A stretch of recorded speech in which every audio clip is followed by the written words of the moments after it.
ये कहानी एक परिवार से शुरू होती है जो गाड़ी में बैठकर कहीं जा रहा था। अचानक उनकी गाड़ी का एक्सीडेंट होता है और तेज भाग रही गाड़ी रुक जाती है। अब गाड़ी में बैठा हेनरी देखता है कि उसके माता पिता काफी जख्मी हो चुके थे। हेनरी बचपन से ही अंधा था, लेकिन फिर भी किसी तरह वो अपने पिता की मदद करता है और अपनी माँ को गाड़ी से बाहर निकाल लेता है। हेनरी के माता पिता इतने जख्मी हो चुके थे कि वो मदद के लिए कहीं भी नहीं जा सकते थे। अपने परिवार के हालात समझकर हेनरी उनकी मदद करने का फैसला करता है। वो गाड़ी के पास जाकर सबसे पहले अपनी स्टिक उठाता है। फिर इसी स्टिक से उसे पता चलता है कि उनकी गाड़ी के टायर किसी ट्रैप ने नष्ट कर दिए हैं। अब हेनरी अकेला ही आगे बढ़ने का फैसला करता है ताकि वो अपने परिवार के लिए मदद ढूंढ सके। कहते हैं कि जिनके पास आंखों की रोशनी नहीं होती, उनकी बाकी ज्ञान इंद्रियां काफी तेज हो जाती हैं। हेनरी के साथ भी कुछ ऐसा ही था। उसे रास्ते में कई ट्रैप्स मिलते हैं, जिनमें से वो एक को संभाल कर रख लेता है। थोड़ी ही देर चलने के बाद हेनरी एक घर के पास पहुंच जाता है, लेकिन इस घर में कोई नहीं था। वो फिर से आगे बढ़ने लगता है और तभी उसे एक आदमी की आवाज सुनाई देती है। ये आदमी मदद मांग रहा था, जिसकी आवाज एक घर से आ रही थी। हेनरी इस आवाज की तरफ बढ़ता है और एक घर में आ जाता है। वो घर में आकर कहता है कि मैं देख नहीं सकता, लेकिन फिर भी मैं तुम्हारी मदद करने की कोशिश करूंगा। मेरे माता पिता की गाड़ी का एक्सीडेंट हो चुका है और मुझे भी मदद की जरूरत है। मदद मांगने वाले को हेनरी पर रहम आ जाता है और वो उससे कहता है, ये घर एक शिकारी का है जो लोगों को टॉर्चर कर कर उन्हें मारता है। उसने जहाँ आसपास हर जगह ट्रैप्स लगा रखे हैं, उन्हीं ट्रैप्स में फंसकर तुम्हारी गाड़ी का एक्सीडेंट हुआ होगा। इस शिकारी की 9 फिंगर्स हैं। वो जहाँ कभी भी आ सकता है और उसके यहाँ आने से पहले तुम्हें जहाँ से भाग जाना चाहिए। इतना कहकर वो जख्मी आदमी मर जाता है, जिसे शिकारी ने काफी टॉर्चर किया हुआ था। उसकी मौत के बाद हेनरी घर से जाने लगता है, लेकिन जाते जाते वो एक तेज धार हथियार उठाकर अपने पास छुपा लेता है। वो अभी घर से बाहर ही निकला था कि तभी वो एक नए आदमी से टकराता है। अब हेनरी उसे माफी मांगता है और कहता है कि मुझे और मेरे परिवार को मदद की जरूरत है। ये सुनकर नया आदमी कहता है कि मुझे अपने परिवार के पास ले चलो। अब हेनरी उसका हाथ पकड़ने लगता है, लेकिन इस आदमी की 9 फिंगर्स थी। हेनरी समझ जाता है कि यही आदमी शिकारी है जो लोगों को टॉर्चर कर उन्हें मारता है। अब जैसे ही शिकारी आस पास देखने लगता है, तभी हेनरी उस पर वार करता है और उसके बाद एक पेड़ के तने में छुप जाता है। अब जख्मी शिकारी उठकर छोटे छोटे पटाखे चलाने लगता है ताकि उसे पता चल सके कि हेनरी कहाँ छुपा हुआ है। पटाखों की आवाज सुनकर हेनरी डर गया था और तभी शिकारी को पता चल जाता है कि वो कहाँ है। अब वो हेनरी को पकड़ने ही वाला था कि तभी उसे एक नए आदमी की आवाज सुनाई देती है। इस नए आदमी का नाम बॉब था और उसकी गाड़ी का भी एक्सीडेंट हो चुका था। बॉब ने अपनी गन निकाल रखी थी क्योंकि उसे यहाँ खतरा महसूस हो रहा था। अचानक आगे बढ़ते हुए बॉब की नजर एक तहखाने पर पड़ती है। वो अभी तहखाने को देख ही रहा था कि तभी शिकारी उस पर पीछे से वार करता है। इस वार से बॉब मर गया था, जिसके बाद शिकारी उसकी गन उठा लेता है। इसी बीच हेनरी भी तने से बाहर निकल आता है, लेकिन तभी शिकारी उसके सामने आकर कहता है, मुझे पता है कि तुम अंधे हो, अब तुम भाग नहीं सकते क्योंकि मेरे पास गन है।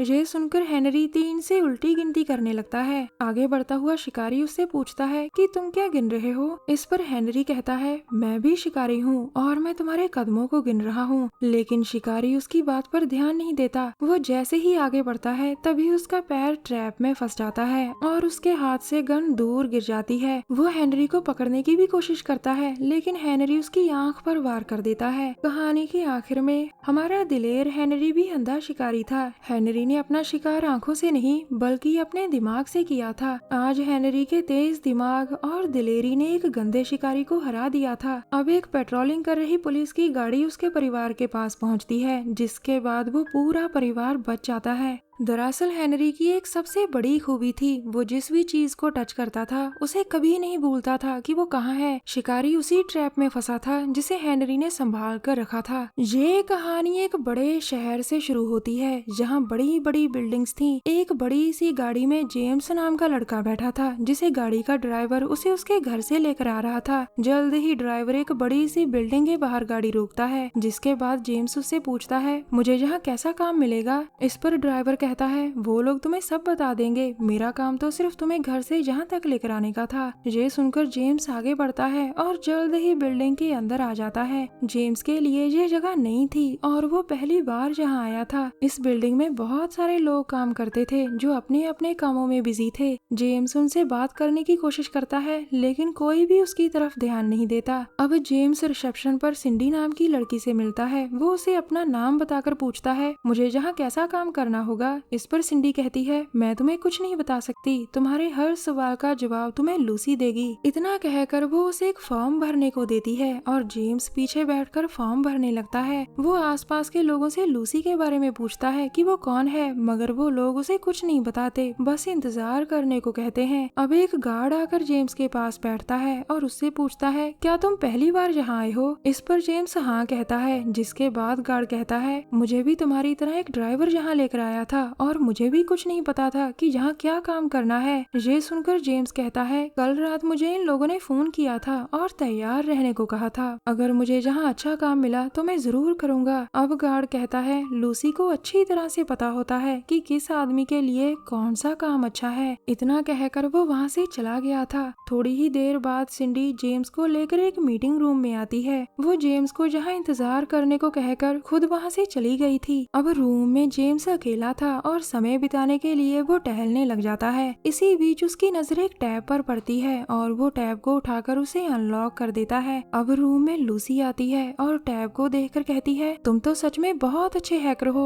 ये सुनकर जेम्स उसका धन्यवाद करता है और फिर उससे पूछता है कि मुझे क्या काम करना होगा। अब लूसी उसे कहती है मेरा काम तो सिर्फ काबिल लोगों को ढूंढना है, तुम्हें कंपनी के बड़े लोग बता देंगे कि तुम्हें यहाँ क्या काम करना है। वैसे तुम्हारा काम हैकिंग वाला ही होगा क्योंकि तुम बहुत अच्छे हैकर हो। हमें एक अच्छे हैकर की जरूरत थी और तभी हमारा ध्यान तुम्हारी तरफ गया। मैंने ही तुम्हें तैयार रहने के लिए कहा था और मैंने ही तुम्हारे पास गाड़ी भेजी थी। उसकी बातें सुनकर जेम्स उसके पास आकर कहता है मैं तुम लोगों के साथ काम नहीं कर सकता क्योंकि मुझे तुम लोगों पर यकीन नहीं। जेम्स की ये बात लूसी को बिल्कुल भी अच्छी नहीं लगती और वो उसके हाथ पर वार करती है। लूसी के वार से जेम्स बहुत हैरान होता है। इससे पहले कि वो खुद को संभाल पाता तभी लूसी अपने चेहरे पर एक मास्क पहन लेती है। अब वो जल्दी जल्दी जेम्स के पास आती है और उसकी एक फिंगर खा जाती है। जेम्स की दर्दनाक चीखें पूरी बिल्डिंग में गूंज रही थी, लेकिन बिल्डिंग में मौजूद लोग उसकी तरफ ध्यान नहीं देते। मीटिंग रूम में जेम्स खुद को बचाने की काफी कोशिश करता है लेकिन लूसी उसे किसी भी हाल में नहीं छोड़ना चाहती थी। कुछ ही देर में जेम्स किसी तरह बाहर निकल आता है। वो लोगों से मदद मांगता है लेकिन कोई भी उसकी बात नहीं सुनता। अब जेम्स जहाँ से भागने का फैसला करता है और फिर वो एक लिफ्ट में चला जाता है, मगर लूसी भी उसके पीछे ही लगी हुई थी और वो भी लिफ्ट में चली जाती है। अब जेम्स चिल्ला चिल्ला कर कहता है मुझे माफ कर दो, मैं तुम्हारे लिए काम करूंगा। मगर अब काफी देर हो चुकी थी। लूसी जब भी खूनी जबड़ा पहनती थी तो किसी की जान जरूर जाती थी। दरअसल लूसी की कंपनी काबिल लोगों को ही काम पर रखती थी। जो काम करने से मना कर देता था उसे साइको लूसी मार देती थी। कहानी के आखिर में लूसी अगले आदमी के घर गाड़ी भेजने को कहती है। हमारी वीडियो देखने के लिए धन्यवाद। प्लीज हमारे चैनल को जरूर सब्सक्राइब करें। मिलते हैं अगली वीडियो में, तब तक के लिए नमस्कार।